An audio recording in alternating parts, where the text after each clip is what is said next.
Olá, sejam muito bem-vindos ao nosso especial com resolução de questões do Enem 2018. O professor Leonardo Campoy vai mostrar como a disciplina de Sociologia foi cobrada na prova. Vale muito a pena ficar ligado. Pessoal, então vamos resolver a questão 47 do Enem 2018, primeira aplicação do caderno amarelo, legal? Ciências Humanas e suas tecnologias. Olha lá, essa questão falava do... Vamos ler o enunciado rapidinho, que ele é curto? O século XVIII é, por diversas razões, um século diferenciado. Razão e experimentação se aliavam no que se acreditava ser o verdadeiro caminho para o estabelecimento do... E é aqui que você precisava se ater na sua leitura.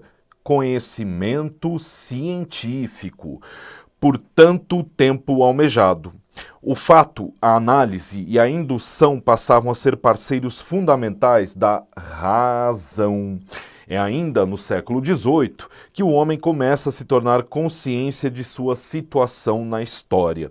Perfeito, então a questão está falando ali da modernidade, do surgimento da modernidade, que vem com o iluminismo, que vem com o surgimento da razão, que vem com a consolidação da ciência. Ora, mas a ciência, como pensamento privilegiado do século XVIII, que vai dar emergência à sociologia no século XIX, ela estava conflitando com qual base de conhecimento? Era essa a reflexão que você precisava desenvolver para resolver a questão. Olha lá, no ambiente cultural do Antigo Regime, então, é esse momento o quê? Pré-Revolução Francesa, né? A Revolução Francesa que explode em 1789. Então é nesse momento da história que a questão está. A discussão filosófica mencionada no texto tinha como uma de suas características a aproximação entre inovação e saberes antigos. O problema aqui é esse, aproximação, conciliação entre revelação e metafísica platônica, conciliação, vinculação entre escolástica e práticas de pesquisa, separação entre teologia e fundamentalismo religioso. Não, a teologia e o fundamentalismo religioso, eles são mais ou menos parecidos, próximos, na lógica aqui do século XVIII, ok? A ideia de você interpretar o mundo por lógicas religiosas, ok? De uma maneira mais sutil ou de uma maneira mais radical. E, finalmente, a correta, a E. Contraposição, perfeito, olha aqui a diferença, né, entre os verbos, entre clericalismo, essa lógica religiosa, essa força da igreja, e liberdade de pensamento representada no texto pela razão e pelo conhecimento científico, perfeito? Então, bem tranquila a questão tratando do século XVIII, emergência do conhecimento científico e a abertura do que nós vamos entender por modernidade. Gravando a questão 49 do Enem 2018, primeira aplicação, caderno amarelo, legal, Ciências Humanas e suas tecnologias. Olha lá, a questão 49 vinha com um texto bem longo, mas de fácil leitura, não é mesmo? O encontro entre o velho e o novo mundo, que a descoberta de Colombo tornou possível, então estamos falando aí de descoberta ou conquista da América, é de um tipo muito particular, é uma guerra, ou a conquista, como se dizia então. E um mistério continua, o resultado do combate. Por que a vitória fulgurante dos europeus, não é mesmo? Se os habitantes da América eram tão superiores em número aos adversários e lutaram no próprio solo. Se nos limitarmos à conquista do México, a mais espetacular, já que a civilização mexicana, né, os aztecas, é a mais brilhante do mundo pré-colombiano, como explicar que Cortés, o líder espanhol que conquistou o México, liderando centenas de homens, tenha conseguido tomar o reino de Montezuma, o rei azteca, que dispunha de centenas de milhares de guerreiros? E aí vem a questão assim, no contexto da conquista da América, não é mesmo? Conforme a análise apresentada no texto, uma estratégia para superar as disparidades levantadas foi... Então a questão perguntava para você o quê? Como é que os europeus conseguiram conquistar esses grandes reinos americanos se eles eram em número menor e se eles estavam lutando no solo inimigo, né? Faz todo sentido a lógica da pergunta aqui. E aí vamos ver as alternativas. Implantar as missões cristãs entre as comunidades submetidas? Opa, isso vai acontecer depois, no processo de colonização da América, quando essas conquistas já estão efetivamente realizadas. Então, não é não. Não é não. B. Utilizar a superioridade física dos mercenários africanos. Não haviam mercenários africanos, né? Os africanos vieram para a América como escravos, já no processo de colonização. E superioridade física, não dá para marcar essa, né? C. Explorar as rivalidades existentes entre os povos nativos. Opa, muito interessante essa alternativa, porque dentro da América, as diferentes etnias estavam em uma guerra constante. Eles tinham aliados e eles tinham conflitos entre eles. E os europeus souberam aproveitar dessas disputas entre adversários para conquistar a América de um modo geral. Os espanhóis fizeram isso no México, no Peru, na Colômbia, e os portugueses também fizeram isso aqui no território que veio a ser o nosso país, o Brasil. Tá bom? Então a C é correta. Só para arrematar, D. Introduzir valores para disseminação de doenças epidêmicas. Não, isso vai acontecer mais como uma consequência depois, já num processo de contato mais direto com os índios, que acabam recebendo vírus e bactérias europeias que os corpos deles não tinham como combater. E. Comprar terras para o enfraquecimento das teocracias autóctones. Não, né? Os índios eles nem tinham essa lógica da compra e da venda, né? Do valor da mercadoria, do dinheiro. Então, comprar terras não faz sentido nenhum. Tá bom? Então, a resposta da questão 49 do Caderno Amarelo é a C. É isso aí. Então vamos resolver a questão 51 do Caderno Amarelo do Enem 2018, primeira aplicação. Legal, estamos falando de ciências humanas e suas tecnologias, sociologia em específico. Olha lá, a questão 51, ela vem com um texto bem legal sobre o voto feminino no Brasil. Vejam só, o marco inicial das discussões parlamentares em torno do direito do voto feminino são os debates que antecederam a Constituição de 1824, lá no início do século XIX, que não trazia qualquer impedimento ao exercício dos direitos políticos por mulheres. Mas, por outro lado, também não era explícita quanto à possibilidade desse exercício. Foi somente em 32, 2 anos antes de estabelecido o voto aos 18 anos, que as mulheres obtiveram o direito de votar, o que veio a se concretizar no ano seguinte.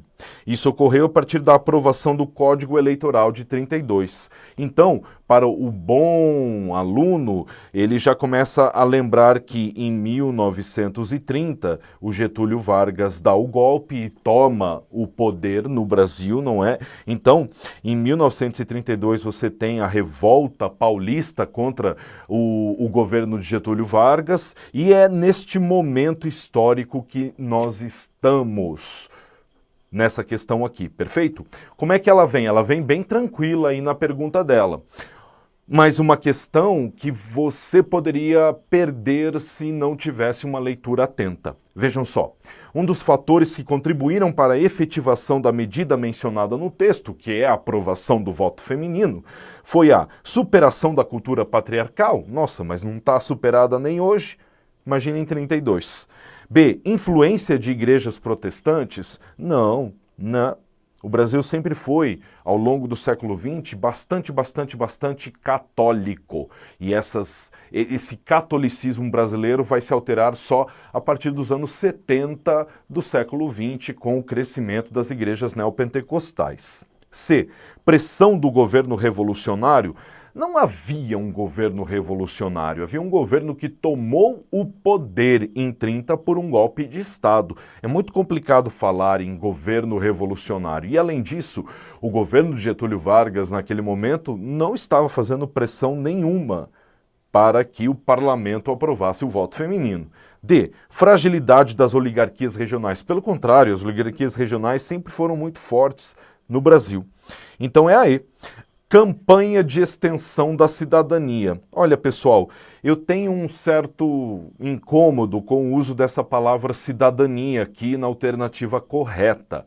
Mas o que a questão quer que o candidato considere? Que, olha, desde 1824, né, vocês viram lá no texto, né, desde 1824 vem acontecendo esses debates, vem acontecendo essas discussões a respeito do voto feminino no Brasil.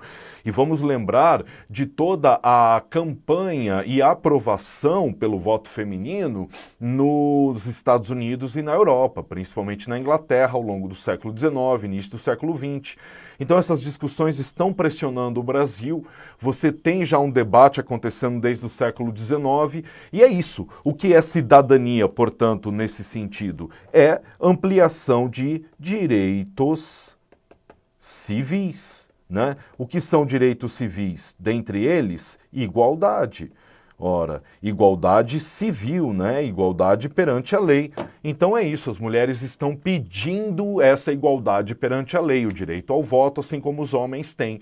Então essa campanha é longa e pede, né, o aumento, a extensão, a abertura da cidadania. Tá bom? É isso aí.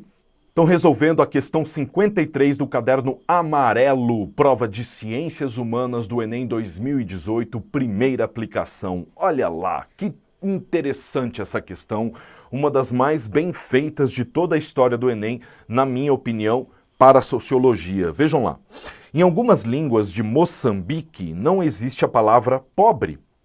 O indivíduo é pobre quando não tem parentes. Olha que interessante, então uma outra concepção de pobreza. Não é uma concepção material de pobreza, uma concepção econômica de pobreza, é uma concepção social de pobreza. Você é pobre não quando você não tem dinheiro, mas quando você não tem parentes, famílias. A pobreza é a solidão, a ruptura das relações familiares que, na sociedade rural, servem de apoio à sobrevivência. Os consultores internacionais, especialistas em elaborar relatórios sobre a miséria, talvez não tenham em conta o impacto dramático da destruição dos laços familiares e das relações de entreajuda. Nações inteiras estão tornando-se órfãs e a mendicidade parece ser a única via de uma agonizante sobrevivência, né? Então um texto muito bonito porque inverte a lógica da pobreza. A pobreza não é você ter menos dinheiro, mas você ter menos relações afetivas, familiares ou de amizade. E que isso, né, como o texto fala, está se tornando cada vez mais comum em diferentes países, não só em Moçambique. E aí, é isso que a questão vai perguntar, né? Que lógica de pobreza é essa? E já menciono para vocês aqui que o autor do texto, Mia Couto, nesse livro E se Obama Fosse Africano, um conjunto de textos, né, deste autor moçambicano, diga-se de passagem, é muito bonito, vale muito a pena a gente ler esse livro. Em uma leitura que extrapola a esfera econômica, o autor associa o acirramento da pobreza a afirmação das origens ancestrais. Não tem nenhuma relação com o passado, com a ancestralidade. Fragilização das redes de sociabilidade. Opa, que interessante essa, guarda. C. Padronização das políticas educacionais. Onde é que está a educação no texto? D. Fragmentação das propriedades agrícolas. Cadê o campo no texto? E. Globalização das tecnologias de comunicação. Né? Não, pessoal, se o texto pedisse para a gente refletir a partir do que ele estava falando, aí a gente poderia considerar essas outras possibilidades, porque lendo elas a gente pode até pensar, mas faz sentido, né, relacionar uma falta de relação social com, por exemplo, globalização das tecnologias de comunicação. Estamos muito mais na internet, nas redes sociais e menos com as pessoas. No entanto, olha lá, ó, você está pedindo, a questão pede uma leitura do texto, né? O autor associa o acirramento da pobreza a... Então esquece, você não tem que explicar porque as coisas são como o que o texto está descrevendo. Você tem que ler o texto e entender as relações que ele estabelece. Aí não tem como a gente não marcar a B como alternativa correta. É isso, né? Pobreza é fragilizar as redes de sociabilidade muito mais do que não ter dinheiro no bolso. Legal? Bem bacana essa questão, não é mesmo? Valeu, pessoal! Então tá, vamos resolver a questão 54 do Caderno Amarelo do Enem 2018, prova de Ciências Humanas. Legal? Uma questão com 2 textos, um esqueminha bem clássico, né, das provas do Enem. Falava de globalização, mas falava mais ainda de fronteiras. Olha que questão sutil, que o candidato precisava ler com cuidado e interpretar bem os textos para resolvê-la. Texto 1. As fronteiras, ao mesmo tempo que se separam, unem e articulam, por elas passando discursos de legitimação da ordem social, tanto quanto do conflito. Então, a primeira coisa que nós temos que guardar neste texto é uma ambiguidade, né? que vai aparecer também no texto 2. Por que ambiguidade? Porque o texto está afirmando que as fronteiras separam e unem. Opa, separam e unem.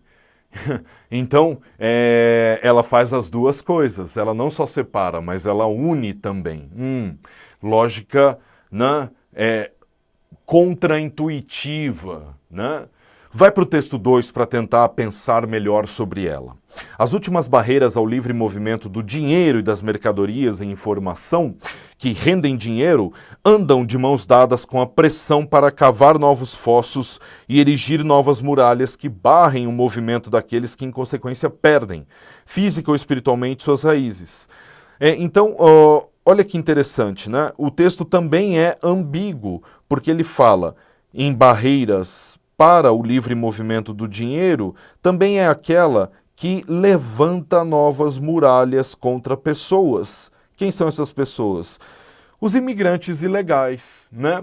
Aqueles mexicanos e todos os latino-americanos de um modo geral que tentam entrar nos Estados Unidos, ou aqueles africanos que tentam chegar à Europa por razões basicamente econômicas. Então os 2 textos estão dizendo o quê? As fronteiras separam os mundos, mas elas também são porosas, né? Elas são sutis porque elas deixam passar o que elas querem deixar passar. Dinheiro entra, né? Agora, essas pessoas aí não entram, né? Turistas que vêm gastar aqui entram, mas esses imigrantes legais que vêm aqui tentar trabalho e uma vida melhor, não entram. Então, era essa a interpretação que nós precisávamos fazer desses 2 textos, porque é exatamente aí que a questão vai levantar a sua pergunta. A ressignificação contemporânea da ideia de fronteira compreende a liberação da circulação de pessoas? Não, o texto 2 ele é claramente determinante. As pessoas não entram, só o dinheiro. B. Preponderância dos limites naturais? Não, as fronteiras não são só naturais geográficas, elas são políticas e econômicas. C. Supressão dos obstáculos aduaneiros? Não, né? Eu tenho que estabelecer alguns obstáculos, assim como eu tenho que liberar outros. D. Desvalorização da noção de nacionalismo? Não, cada vez mais essas barreiras precisam ser levantadas, como a questão, o texto 2 afirma. Então, sobra aí, seletividade dos mecanismos segregadores. O que é segregar? É separar, é distinguir. Então, seletividade, eu seleciono algumas coisas, eu separo, outras eu junto, né? Dinheiro, turistas, eu abro. Agora, imigrantes ilegais, pobres, eu separo. Essa é a interpretação dessa questão muito inteligente a respeito de fronteiras no mundo globalizado. Ok? Isso aí. Resolvendo a questão 59 do Caderno Amarelo, o Enem 2018, primeira aplicação, prova de Ciências Humanas e suas tecnologias, uma questão a respeito do chefe político indígena supersociológica. Um textão grande, né, que cansa a leitura lá no meio do Enem, mas não adianta, pessoal. Esse é o Enem, sobretudo no domingo de Linguagem, Ciências Humanas e suas tecnologias e redação. Muita leitura, muita reflexão linguística, né? Então tem que ler com cuidado, é o que nós vamos fazer agora. A tribo não possui um rei, mas um chefe que não é chefe de Estado.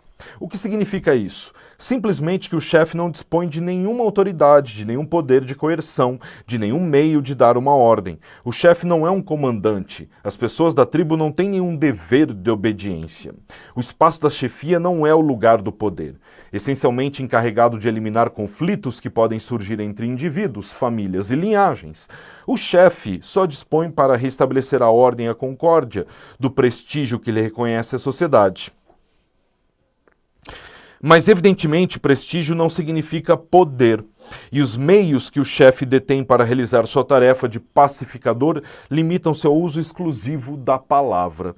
Então, a gente lê esse texto e, basicamente, o que nós precisamos guardar é, a chefia política indígena é diferente daquela que a gente vive em uma democracia com um Estado de Direito. Né? Essas relações de obediência, lei, ordem, que são tão claras na nossa sociedade, numa etnia indígena como essa descrita pelo texto, isso não acontece. Basicamente o que o chefe faz é falar, mesmo que os seus súditos não queiram escutá-lo. Bom, a questão ela acaba se tornando bem simples. Ela pede para comparar e diferenciar, distinguir os dois tipos de liderança, os dois tipos de poder.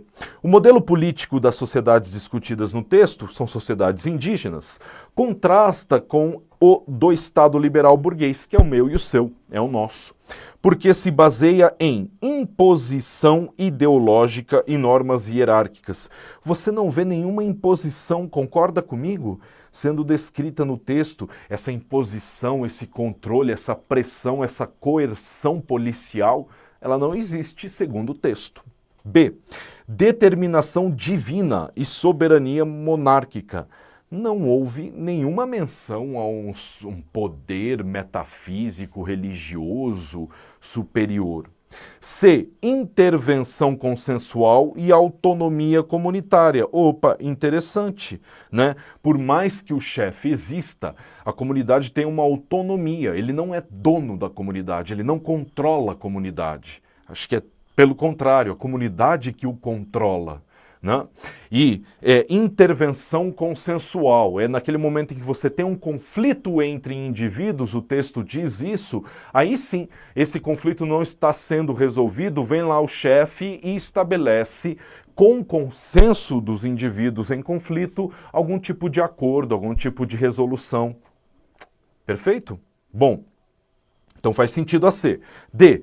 Mediação jurídica e regras contratualistas. Não há regras, não há leis, não há essa dimensão jurídica em sociedades indígenas. E E, gestão coletiva, mas é um só rei e obrigação tributária. Não tem pagamento de tributo nenhum aí. Então é essa lógica de uma intervenção consensual, o rei só faz aquilo que as pessoas deixam ele fazer, e autonomia comunitária, é isso, a sociedade, a comunidade, ela é muito maior do que o poder, ela é muito mais poderosa do que o próprio chefe político. Beleza? É essa a lógica da questão. Resolvendo a questão 61 do Caderno Amarelo, Enem 2018, primeira aplicação, prova de Ciências Humanas, Sociologia, mas misturando com História também. Olha lá, questão bem legal sobre abolicionismo, mas por uma perspectiva bastante inusitada para nós. E essa é a lógica do Enem, né, pessoal? Ela fala de temas e conteúdos que nós estudamos na sala de aula, mas fala isso por caminhos textos, imagens que não são necessariamente conhecidos por nós. Daí a ideia de uma prova interpretativa, tanto quanto de conteúdo também. A poetisa Emília Freitas subiu a um palanque, nervosa, pedindo desculpas por não possuir títulos nem conhecimentos, mas orgulhosa ofereceu a sua pena que, sem ser hábil, é, em compensação, guiada pelo poder da vontade. Maria Tomásia pronunciava orações que levantavam os ouvintes. A escritora Francisca Clotilde arrebatava, declamando seus poemas. Aquelas angélicas senhoras, heroínas da caridade, levantavam dinheiro para comprar liberdades e usavam de seu entusiasmo a fim de convencer os donos de escravos a fazerem alforrias gratuitamente, né? Alforriar é liberar o escravo, é libertar o escravo. E geralmente a alforria, a liberdade do escravo, no Brasil colonial, no Brasil imperial, no Brasil até 1888, quando a Lei Áurea proíbe a escravidão totalmente, a alforria ela era comprada, ela tinha um preço. Então haviam muitos negros livres no Brasil, mas eles tinham comprado, ou alguém tinha comprado a sua liberdade. E aqui você percebe que é toda uma campanha de mulheres, poetas, religiosas, escritoras, né? Fazendo o quê? Fazendo uma campanha, fazendo uma espécie de comício para que donos de escravo libertem os seus escravos gratuitamente. É isso que você tem que entender de um texto como esse. E aí vem uma leitura uma questão bem simples, mas que poderia pegar você. Veja lá. As práticas culturais narradas remetem, historicamente, ao movimento. Então a gente está falando de liberdade de escravos. Mas aí, como tem um monte de mulher sendo descrita no texto, o sujeito vai e marca A. Não é? Tá errada A, pessoal, não é feminista. Por mais que sejam mulheres lutando, fazendo algum tipo de ação política, não é pelos direitos da mulher ou pela igualdade da mulher. Não, é pela liberdade de escravos. Sufragista pelo voto? Também não. Socialista?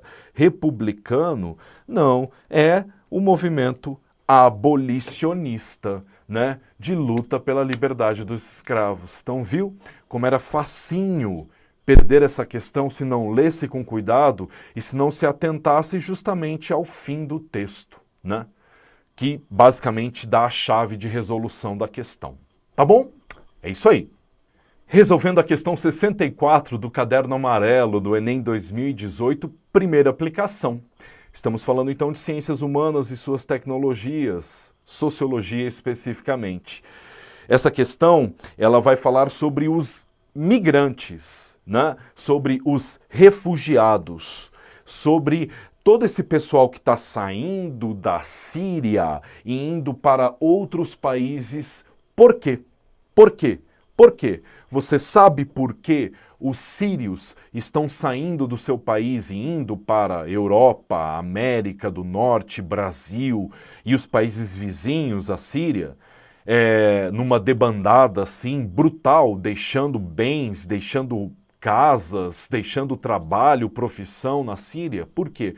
Pelo conflito armado, civil, militar, total, que vem tomando conta da Síria há mais de 5 anos. Então, se você não entendesse que o sírio não é um migrante que está fugindo do seu país por razões econômicas, mas está fugindo por razões militares, de guerra, aí ficava difícil de resolver essa questão, né? Então, olha lá. Em Beirute, no Líbano, quando perguntado sobre onde se encontram os refugiados sírios, a resposta do homem é imediata. Em todos os lugares, em lugar nenhum. Andando ao acaso, não é raro ver, sob um prédio ou num canto da calçada, ao abrigo do vento, uma família refugiada em volta de uma refeição frugal posta sobre jornais como se fossem guardanapos. Também se vê, de vez em quando, uma tenda com a sigla Acnur, Alto Comissariado das Nações Unidas para Refugiados, erguida em um dos raros terrenos vagos da capital. E aí pede assim, o cenário descrito aponta para uma crise humanitária que é explicada pelo processo de migração massiva de pessoas atingidas por catástrofe natural. como terremoto, opa, passei aqui por catástrofe. Espera aí, pessoal, deixa eu... Agora sim, catástrofe natural, um terremoto, por exemplo? Não, né? Terremoto foi o que aconteceu no Haiti em 2010 e que fez muitos haitianos saírem de lá, muitos deles virem para o Brasil, inclusive.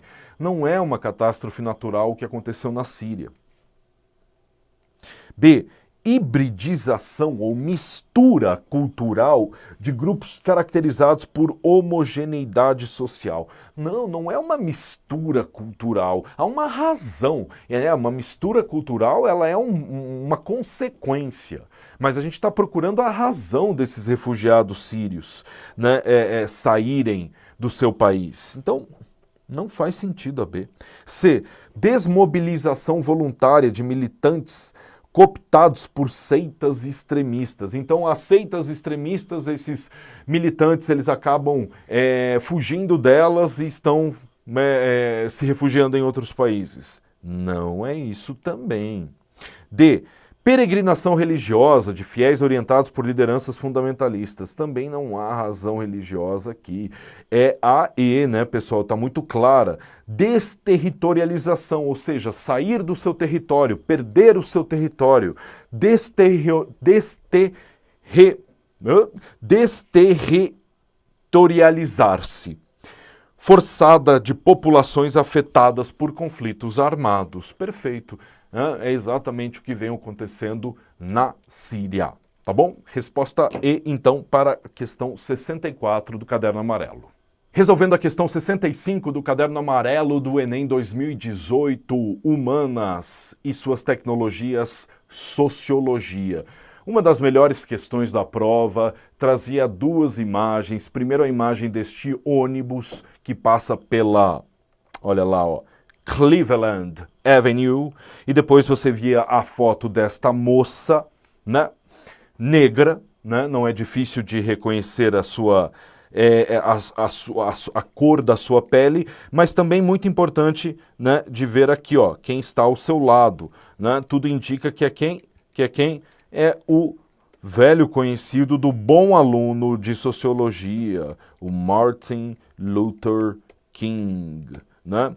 Se você ler o texto, você vai saber que esta mulher é Rosa Parks. Né? Então nós estamos falando aqui de duas figuras, o Martin Luther King Jr. e a Rosa Parks, que são centrais na luta pelos direitos civis nos Estados Unidos. E se você ler o texto ali, ó, esse ônibus relaciona-se ao ato praticado em 55 por Rosa Parks, apresentada em fotografia ao lado de Martin Luther King Jr. É verdade, pessoal, Rosa Parks, lembram vocês, suas aulas de sociologia, os Estados Unidos, principalmente o sul dos Estados Unidos, ao longo de todo o século XX, até os anos 60, era marcado por uma segregação racial. Né?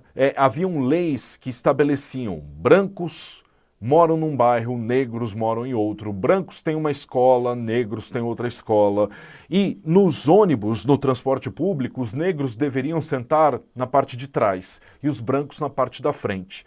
Se tivesse lotada a parte de trás e bancos livres na parte da frente, um negro, uma negra não poderia sentar, ele tinha que ir em pé. E a Rosa Parks, ela fez o quê? Ela entrou no ônibus, estava cheio a parte de trás, ela sentou na frente. E o ônibus parou e não andava mais porque ela estava infringindo a lei. Ela disse, eu não saio daqui. E ela não saiu do ônibus. Esse caso aí foi até a Suprema Corte dos Estados Unidos. O Martin Luther King, o líder das lutas por igualdade civil, pelo fim dessa segregação racial, adotou o caso e lutou contra a Rosa Parks. E, de fato, essas leis foram proibidas a partir do caso da Rosa Parks. Perfeito? Então, é exatamente por este caminho que a questão vai. Veja lá. O veículo alcançou o estatuto de obra museológica. De fato, o ônibus ele tá em um museu nos Estados Unidos por simbolizar o impacto do medo da corrida armamentista, Guerra Fria, democratização do acesso à escola pública, Preconceito de gênero no transporte coletivo? Cuidado, né? Mas não é um preconceito. Geralmente um preconceito, ele pode estar... a lei diz que é todo mundo igual, mas o preconceito ele acontece de uma maneira cultural. E não é isso que se trata aqui. A lei é preconceituosa. Então, cuidado, ó. Deflagração do movimento por igualdade civil. Perfeito, né? O caso da Rosa Parks foi uma espécie de pontapé inicial das lutas do Martin Luther King Jr., que vai ser assassinado justamente em razão dessas lutas em 68. Eclosão da rebeldia no comportamento juvenil? Não tem nada a ver com rebeldia juvenil, e sim de luta pela igualdade entre brancos e negros. Perfeito? Resposta, então, da 65 é a D. Resolvendo a questão 72, Caderno Amarelo, Enem 2018, Ciências Humanas e suas tecnologias, primeira aplicação, Sociologia. Olha lá essa questão que falava do Brasil colonial e de todas essas interpretações e concepções culturais dos brasileiros de antigamente. Será que só de antigamente? Veja lá comigo. Outra importante manifestação das crenças e tradições africanas na colônia eram os objetos conhecidos como bolsas de mandinga. A gente usa essa palavra ainda, não é mesmo? Mandinga. A insegurança, tanto física como espiritual, gerava, a insegurança, tanto física como espiritual, gerava uma necessidade generalizada de proteção. Então é isso, né?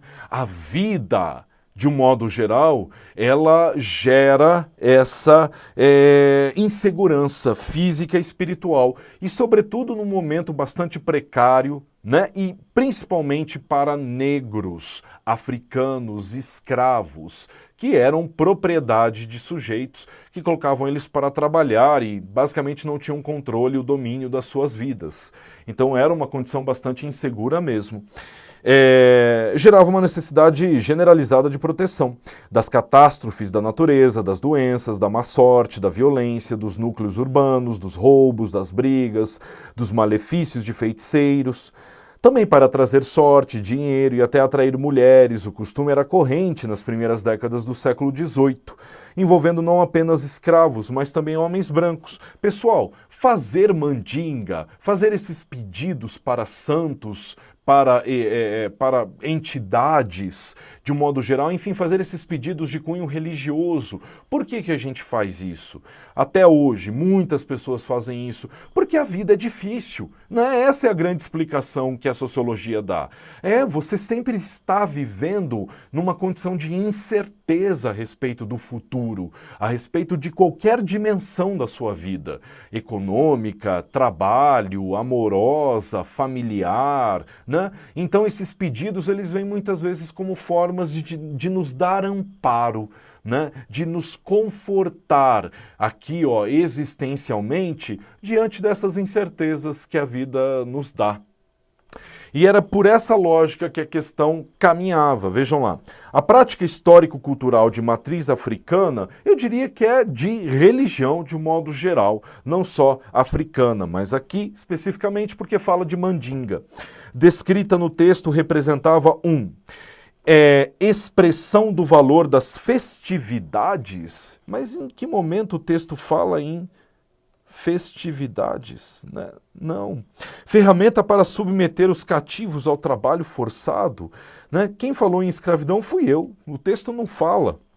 Estratégia de subversão do poder da monarquia portuguesa? Não, né? Ninguém falou aqui de estratégias políticas por meio de mandinga.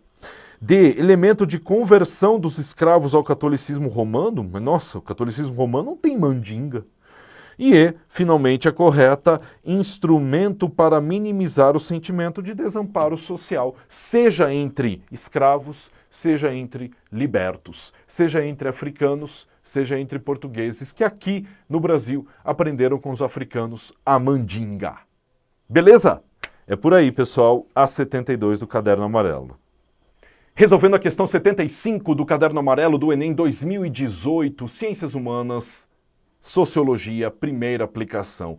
Uma questão sobre democracia. trazendo, como sempre o Enem traz, um texto do Norberto Bobbio, um dos autores, teóricos, professores mais importantes aí da ciência política, né? Se você vai fazer direito, por exemplo, com certeza você vai ler textos do Norberto Bobbio. Olha lá o texto. Um dos teóricos da democracia moderna, Hans Kelsen, considera elemento essencial da democracia real, não da democracia ideal, que não existe em lugar nenhum. Ou seja, né, essa diferença é interessante de você considerar. A democracia real é aquela que acontece. Vamos esquecer os valores, os ideais, o que a democracia deveria ser. Vamos olhar para o que está acontecendo.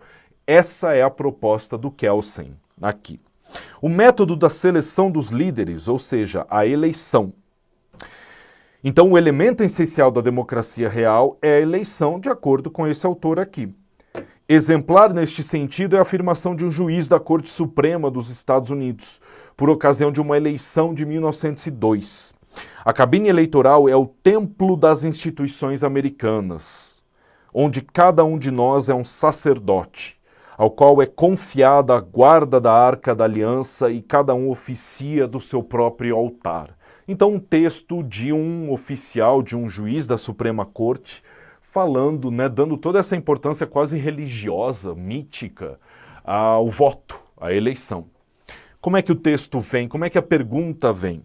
As metáforas utilizadas no texto referem-se a uma concepção de democracia fundamentada em justificação teísta do direito. Teísta? Teísta tem a ver com o quê, pessoal? Tem a ver com divindade, né? Não, ele usa metáforas assim, religiosas, né? Sacerdote, Arca da Aliança, altar, mas ele não está justificando de uma maneira religiosa, divinatória, né, a eleição e o voto. Perceberam a diferença? Então não dá para marcar, não. B. Rigidez da hierarquia de classe. Onde é que tem classe aqui? Em nenhum momento, né? C. ênfase formalista na administração. Não, você não tem aqui no texto nenhuma descrição de um modelo ideal de administração da democracia. Pelo contrário, olhar para a democracia real. Protagonismo do executivo no poder. A divisão dos poderes não é mencionada no texto entre executivo, legislativo e judiciário, né? Nós temos juízes falando no texto, nós temos eleições sendo tratadas no texto, mas a divisão dos poderes não. Centralidade do indivíduo na sociedade. Perfeito, né? Porque é este o grande sacerdote da democracia, um indivíduo. Né?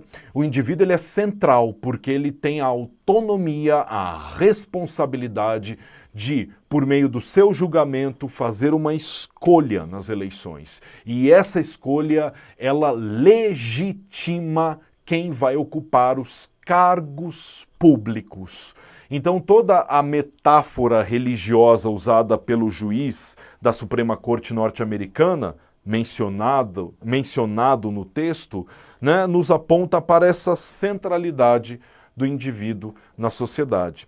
Uma questão muito simples, mas que, se você não lesse as alternativas com cuidado, você talvez marcaria A ao invés de marcar a E, que é a correta. Tá bom? É isso aí para 75, pessoal. Então, resolvendo a questão 79 do Caderno Amarelo do Enem de 2018, Prova de Ciências Humanas e suas tecnologias, primeira aplicação, tá bom?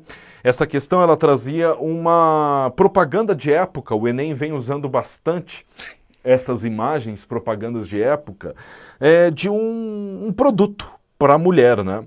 E ela diz assim, ela seria adorável se não fosse doentia. Então, guarda essa afirmação aí.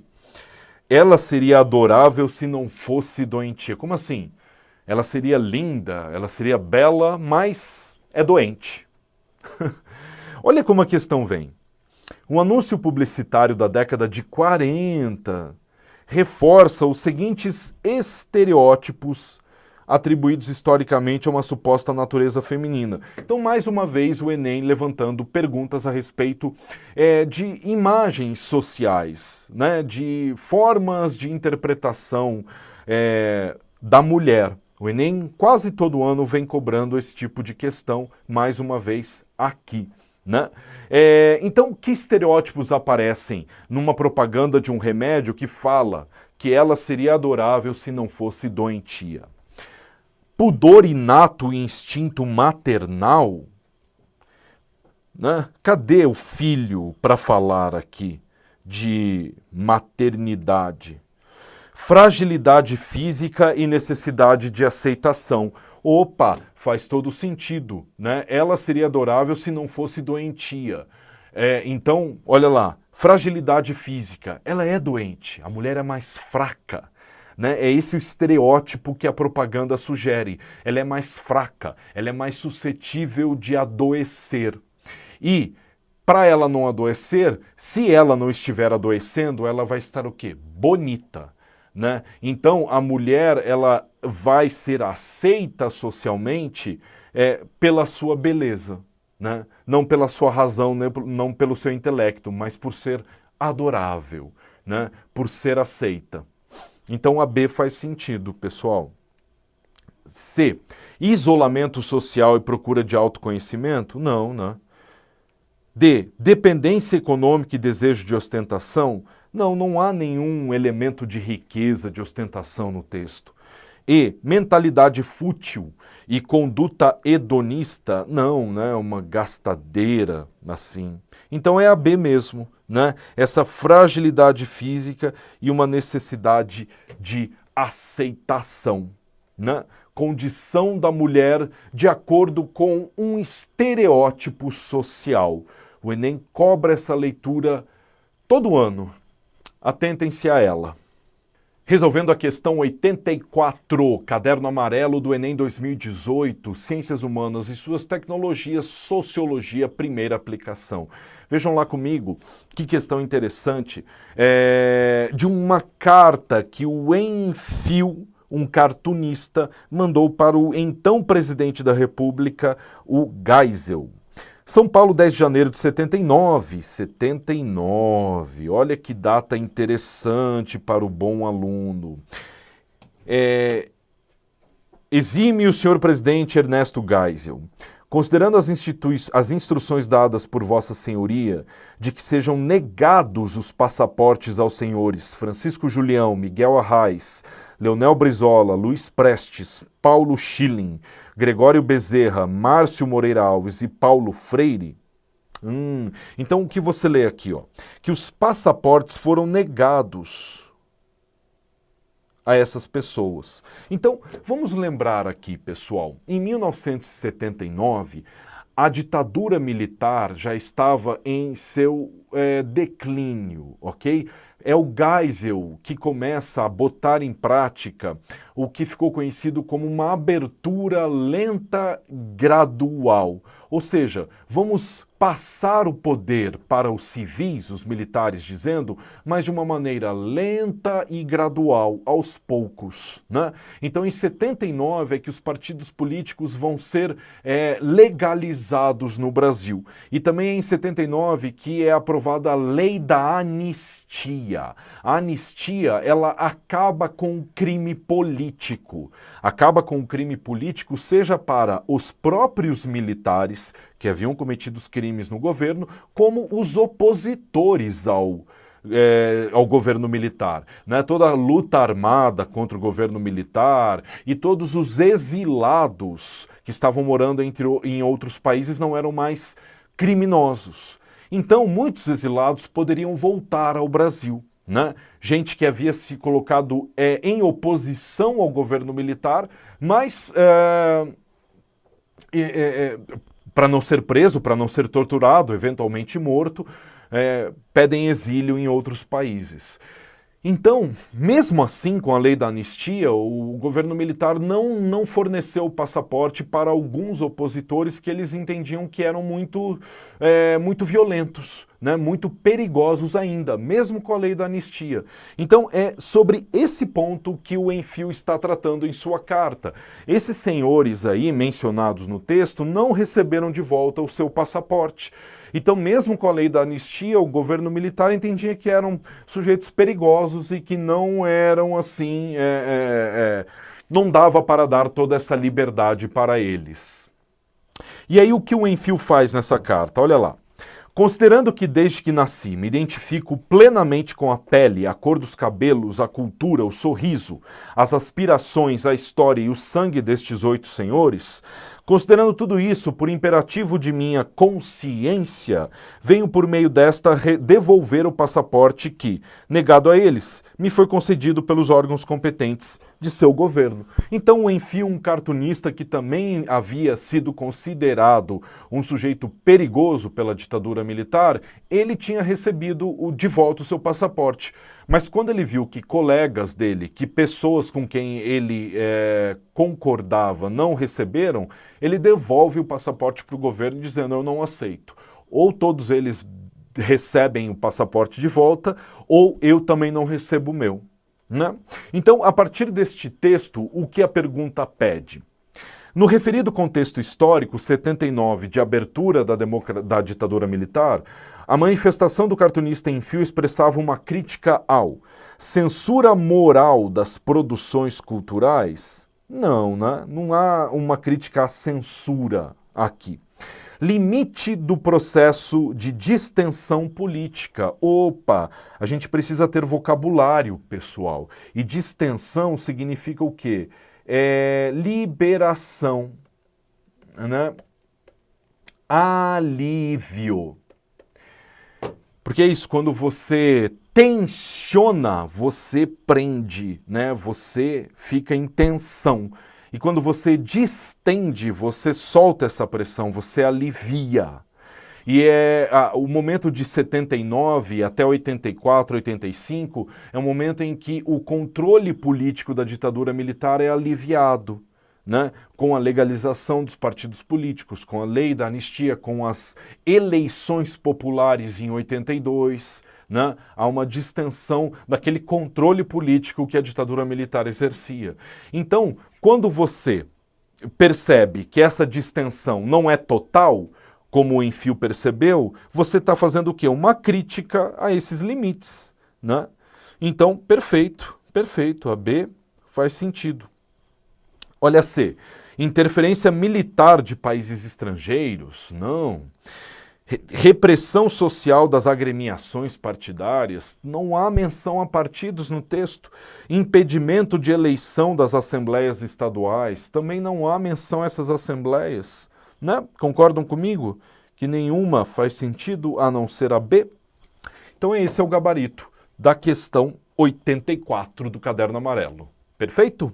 É isso aí. Resolvendo a questão 85 do Caderno Amarelo do Enem 2018, beleza? Primeira aplicação, humanas e suas tecnologias, sociologia.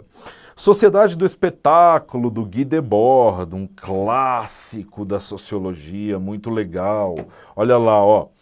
A primeira fase da dominação da economia sobre a vida social acarretou, no modo de definir toda a realização humana, uma evidente degradação do ser para o ter. Ele está fazendo uma crítica que é o capitalismo, né? Que é quando o capitalismo se torna preponderante na vida social. A gente está falando do século XVIII, século XIX aqui, e que faz uma passagem do quê? Do ser para o ter.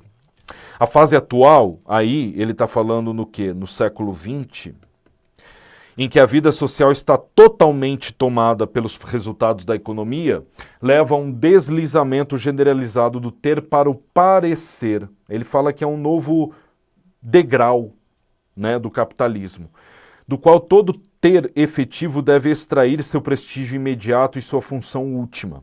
Ao mesmo tempo, toda a realidade individual tornou-se social, diretamente dependente da força social moldada por ela. Então, a lógica do texto aqui, pessoal, é essa. Não se trata só de ter, mas de mostrar que tem, do parecer. Então essa é a lógica deste livro clássico aqui da sociologia, a sociedade do espetáculo, em que nós todos estamos vivendo num mundo em que nós temos que demonstrar nosso poder econômico, a marca da roupa, né? As nossas aquisições econômicas, nosso carro, nossos apartamentos, nossas posses, nossas viagens. E ele está falando isso em 68, 72, por aí. Mas imagine você com Instagram, com as redes sociais, Facebook, né, toda essa ostentação da viagem, do corpo, essa sociedade em que todos acham que são atores protagonistas de um espetáculo, né? Então essa é a crítica que o Guy Debord faz. A questão pede. Uma manifestação contemporânea do fenômeno descrito no texto então é isso, né? Como é que esse do ter para o parecer aparece hoje? Valorização dos conhecimentos acumulados? Não, né? Conhecimento acumulado não aparece, então não dá para marcar. B, exposição nos meios de comunicação? Opa, né? É isso que eu acabei de dar o exemplo. C, aprofundamento da vivência espiritual? Onde é que está aí o parecer? Fortalecimento das relações interpessoais? Reconhecimento da esfera artística? Não, né? Então é isso, é se expor, é parecer nas redes sociais, nem que seja para uma bolinha, um grupo de pessoas, e mostrar o quê? Tudo aquilo que você conquistou, tudo aquilo que você tem, né? Essa é a lógica da sociedade do espetáculo, de acordo com Guy Debord. É isso aí, pessoal. Resolvendo a questão 89 do Caderno Amarelo do Enem 2018, Ciências Humanas e Suas Tecnologias, Sociologia, beleza? Uma questão de Guerra Fria, pessoal, bem simples, bem tranquila, tá bom? Que vinha com o seguinte texto. Os soviéticos tinham chegado a Cuba muito cedo na década de 60, esgueirando-se pela fresta aberta pela imediata hostilidade norte-americana em relação ao processo social revolucionário. Perfeito. Revolução Cubana em 1959... Cuba não era propriamente socialista, mas era contra os Estados Unidos. Aí os soviéticos, né, naquela polarização do mundo da Guerra Fria, veem em Cuba um aliado e diz assim: Cuba, vem comigo, eu vou dar recursos, eu vou oferecer a vocês todas as tecnologias que eu tenho. Em troca, o que eu quero? Eu quero a tua aliança. Você vem comigo contra os Estados Unidos. Cuba fala, beleza, só que Cuba estava no pé dos Estados Unidos, é bem diferente de você estar lá do outro lado do mundo, né? Durante 3 décadas, os soviéticos mantiveram sua presença em Cuba com bases e ajuda militar, mas sobretudo com todo o apoio econômico que, como saberíamos anos mais tarde, mantinha o país à tona, embora nos deixassem em dívida com os irmãos soviéticos. E de fato, ele fala assim, nós, porque ele é cubano, o Leonardo Padura, um escritor cubano, e depois com seus herdeiros russos, por cifras que chegavam a 32 bilhões. Ou seja, o que era oferecido em nome da solidariedade socialista tinha um preço definido. Ora, que preço era esse? A lógica da questão vai por aí, perguntando o seguinte: o texto indica que durante a Guerra Fria, as relações internas em um mesmo bloco foram marcadas pelo busca de neutralidade política? Não, né? Sem chance, neutralidade política.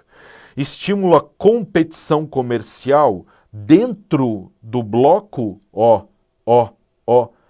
Então, dentro do bloco capitalista e dentro do bloco socialista, como eram essas relações entre as nações? É isso que a questão está pedindo. A competição comercial não acontecia dentro dos blocos, pelo menos de acordo com o texto que a gente acabou de ler. Subordinação à potência hegemônica.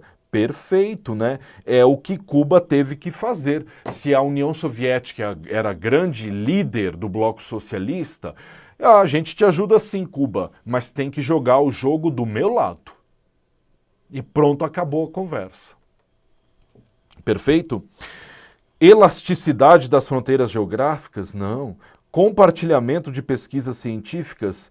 Não havia compartilhamento, mas havia um preço a cobrar por esse compartilhamento, que era o quê? Subordinação. Então, a C é a resposta correta da questão 89. Tá bom?